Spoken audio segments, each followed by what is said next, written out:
ಅತ್ಯಂತ ಸಂತೋಷದಿಂದ ದೇವಾಂಗ ಸಂಘದ ಶತಮಾನೋತ್ಸವವನ್ನು ಬಹಳ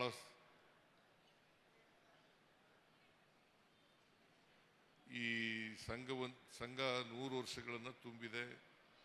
ಇದರ ಶತಮಾನೋತ್ಸವವನ್ನು ಉದ್ಘಾಟನೆ ಮಾಡ್ತಾ ಇದ್ದೇನೆ. ಸಂಘ 1924ರಲ್ಲಿ ಪ್ರಾರಂಭ ಆಯಿತು.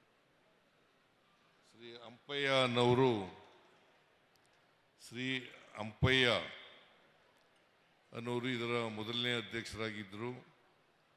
ಈಗ 100 ವರ್ಷಗಳನ್ನು ಕ್ರಮಿಸಿದೆ. ಒಂದು ಸಂಘಟನೆಗೆ 100 ವರ್ಷಗಳು ಆಗ್ತಕ್ಕಂಥದ್ದು ಒಂದು ಮೈಲಿಗಲ್ಲು ಅಂತಕ್ಕಂಥದ್ದನ್ನ ಈ ಸಂದರ್ಭದಲ್ಲಿ ಹೇಳಲಿಕ್ಕೆ ಬಯಸ್ತಾ ಇದ್ದೇನೆ.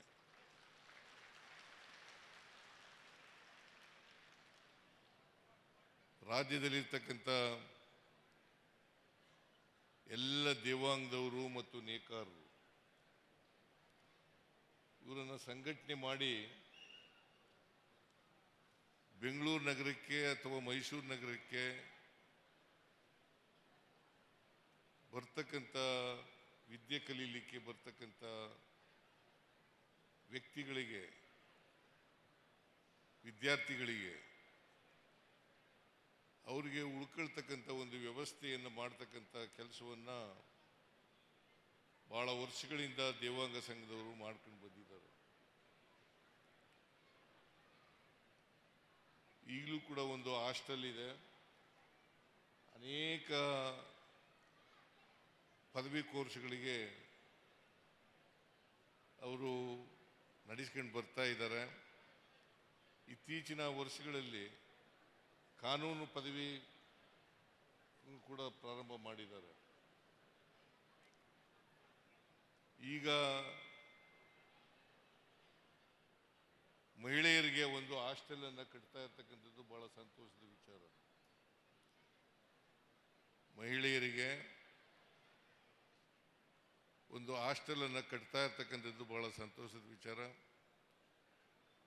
ಯಾಕಂತಂದ್ರೆ ಮಹಿಳೆಯರು ಹೆಚ್ಚು ಹೆಚ್ಚು ವಿದ್ಯಾವಂತರಾಗಬೇಕು ಅಂತಕ್ಕಂಥದ್ದು ನಮ್ಮ ಅಭಿಪ್ರಾಯ ಅಂತಕ್ಕಂಥ ಮಾತುಗಳನ್ನು, ಇದಕ್ಕೆ ಮಹಿಳೆಯರಿಗೆ ಹೆಚ್ಚು ಒತ್ತು ಕೊಡ್ತಕ್ಕಂಥ ಕೆಲಸವನ್ನು ಮಾಡ್ತಾ ಇದ್ದೀವಿ. ಅದಕ್ಕೋಸ್ಕರನೇ ಮಹಿಳೆಯರು ಆರ್ಥಿಕವಾಗಿ ಸಾಮಾಜಿಕವಾಗಿ ಸ್ವಾವಲಂಬಿಗಳಾಗಬೇಕು ಅಂತಕ್ಕಂಥ ಕಾರಣದಿಂದಲೇ ನಾವು ಇವತ್ತು ಶಕ್ತಿ ಯೋಜನೆಯನ್ನು ಪ್ರಾರಂಭ ಮಾಡಿರ್ತಕ್ಕಂಥದ್ದು.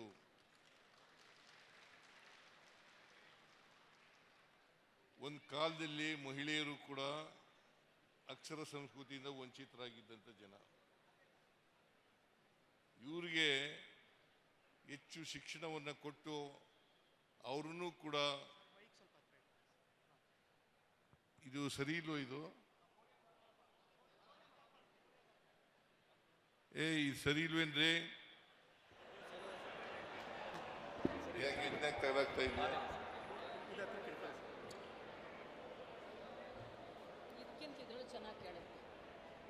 ಇಲ್ಲಿ ಚೆನ್ನಾಗಿ ಕೇಳ್ತಾ ಇದೆ.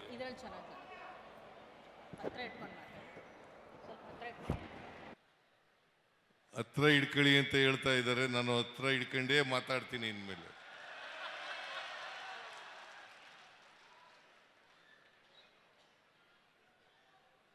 ಮಹಿಳೆಯರು ಕೂಡ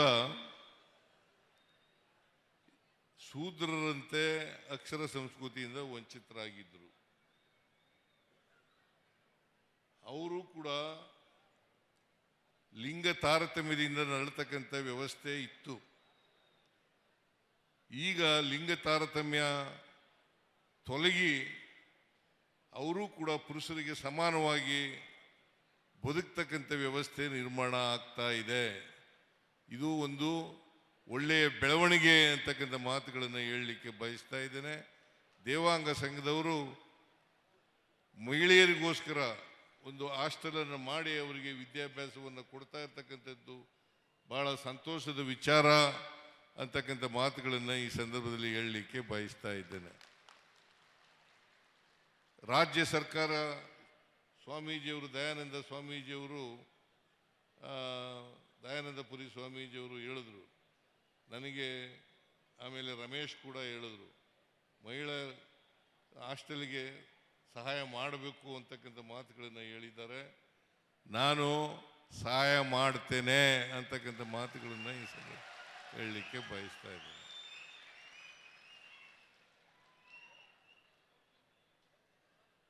ಯಾಕಂತಂದ್ರೆ ಮಹಿಳೆಯರು ವಿದ್ಯಾವಂತರಾಗಬೇಕು ಅಂತಕ್ಕಂಥ ಉದ್ದೇಶದಿಂದ ನಮ್ಮ ಸರ್ಕಾರ ಯಾವಾಗಲೂ ಕೂಡ ಎಲ್ಲರನ್ನೂ ಒಳಗೊಂಡಂತೆ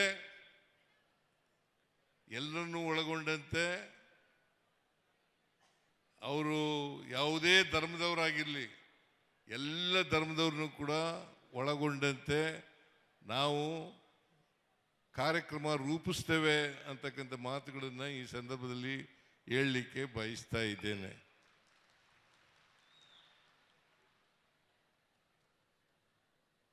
ನೀವೆಲ್ಲರೂ ಕೂಡ ಆರ್ಥಿಕವಾಗಿ ಸಾಮಾಜಿಕವಾಗಿ ಹಿಂದುಳಿದಿರ್ತಕ್ಕಂಥವ್ರು. 100 ವರ್ಷಗಳ ಸಂಘಟನೆ ಇರ್ಬೋದು, ಆದರೂ ಇವತ್ತು ನೋಡಿದಾಗ ಆರ್ಥಿಕವಾಗಿ ಸಾಮಾಜಿಕವಾಗಿ ಹಿಂದುಳಿದಿರ್ತಕ್ಕಂಥ ಪರಿಸ್ಥಿತಿಯನ್ನು ನಾವು ಕಾಣಲಿಕ್ಕೆ ಬಯಸ್ತಾ ಇದ್ದೇವೆ. ಇದು ಬಹಳ ದೊಡ್ಡ ಇತಿಹಾಸ ಇರ್ತಕ್ಕಂಥ ಒಂದು ಜನಾಂಗ. ಯಾಕಂತಂದರೆ ನೇಕಾರಿಕೆ ಮಾಡೋದು ಇದೆಯಲ್ಲ, ಇದು ಒಂದು ಕಸುಬು. ಇದು ಕಸುಬು, ಬಟ್ಟೆ ನೇಯ್ ಕೊಡ್ತಕ್ಕಂಥದ್ದು, ಬಟ್ಟೆ ಹಾಕೊಳ್ತಕ್ಕಂಥದ್ದು. ಹೇಗೆ ರೈತರು ಆಹಾರ ಉತ್ಪಾದನೆ ಮಾಡ್ತಾರೆ, ಹಾಗೇನೆ ನೇಕಾರರು ದೇವಾಂಗ ಜನಾಂಗದವರು ಬಟ್ಟೆಯನ್ನು ನೇಯ್ ಕೊಡ್ತಕ್ಕಂಥ ಕೆಲಸವನ್ನು ಮಾಡ್ತಾರೆ. ಇದು ಸಮಾಜದ ಅಗತ್ಯ,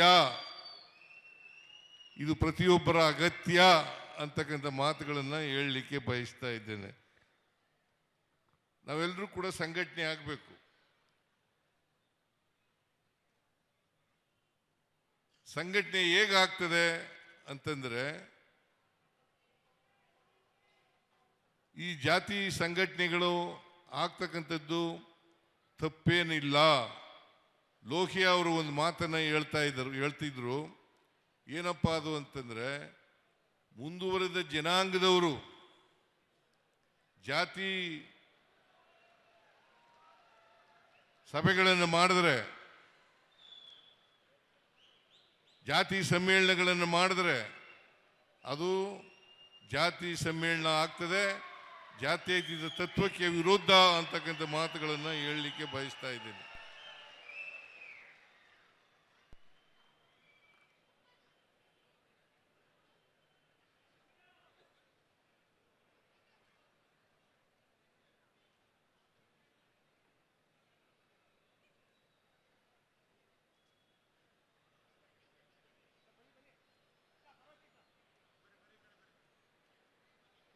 ರಮೇಶ ಕೂತ್ಕೋ,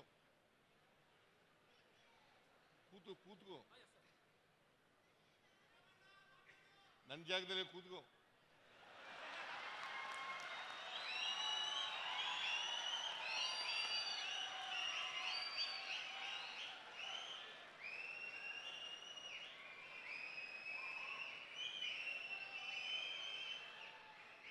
ಹಿಂದುಳಿದ ಜಾತಿಯವರು ಕೇಳಿ, ಈ ಕಡೆ ಕೇಳ್ರಿ.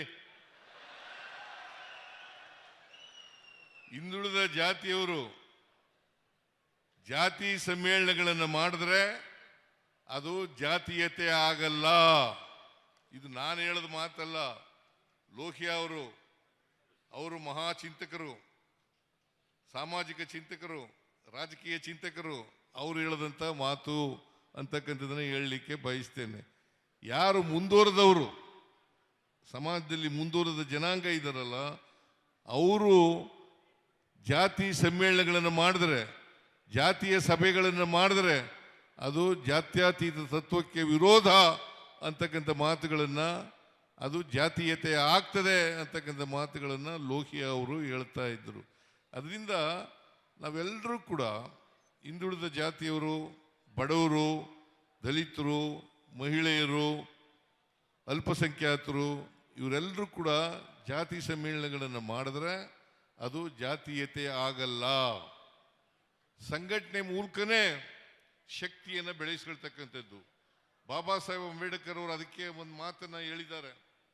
ಏನಪ್ಪ ಅಂತಂದ್ರೆ, ಶಿಕ್ಷಣ, ಸಂಘಟನೆ ಮತ್ತು ಹೋರಾಟ. ಶಿಕ್ಷಣ, ಸಂಘಟನೆ ಮತ್ತು ಹೋರಾಟ. ಇದನ್ನ ನಮಗೆ ಹಿಂದುಳಿದವರಿಗೆ, ದಲಿತರಿಗೆ, ಅಲ್ಪಸಂಖ್ಯಾತರಿಗೆ, ಬಡವರಿಗೆ, ಮಹಿಳೆಯರಿಗೆ ಹೇಳಿರ್ತಕ್ಕಂಥ ಮಾತುಗಳು ಇವು. ಇದನ್ನು ನಾವು ಅರ್ಥ ಮಾಡ್ಕೋಬೇಕಾಗ್ತದೆ. ನಾವೆಲ್ಲರೂ ಕೂಡ ಶಿಕ್ಷಣ ಪಡ್ಕೊಳ್ಳೇಬೇಕು. ಯಾಕೆಂದರೆ ನಾವೆಲ್ಲ ಇವತ್ತು ಸಮಾಜದಲ್ಲಿ ಅಸಮಾನತೆ ನಿರ್ಮಾಣ ಯಾಕಾಗಿದೆ ಅಂತಂದರೆ, ನಾವೆಲ್ಲರೂ ಕೂಡ ಶಿಕ್ಷಣದಿಂದ ವಂಚಿತರಾಗಿದ್ದದ್ದು, ನಮ್ಮೆಲ್ರಿಗೂ ಕೂಡ ಸಮಾನ ಅವಕಾಶಗಳಿಲ್ಲದೆ ಇರ್ತಕ್ಕಂಥದ್ದು. ಈ ಅವಕಾಶಗಳು ವಂಚಿತರಾದದ್ರಿಂದ ನಾವು ಅಸಮಾನತೆ, ಸಾಮಾಜಿಕ ಅಸಮಾನತೆ, ಆರ್ಥಿಕ ಅಸಮಾನತೆ, ಶೈಕ್ಷಣಿಕ ಅಸಮಾನತೆ ಇದನ್ನು ಕಾಣ್ತಾ ಇದ್ದೀವಿ ಅಂತಕ್ಕಂಥ ಮಾತುಗಳನ್ನು ಈ ಸಂದರ್ಭದಲ್ಲಿ ಹೇಳಲಿಕ್ಕೆ ಬಯಸ್ತಾ ಇದ್ದೇನೆ.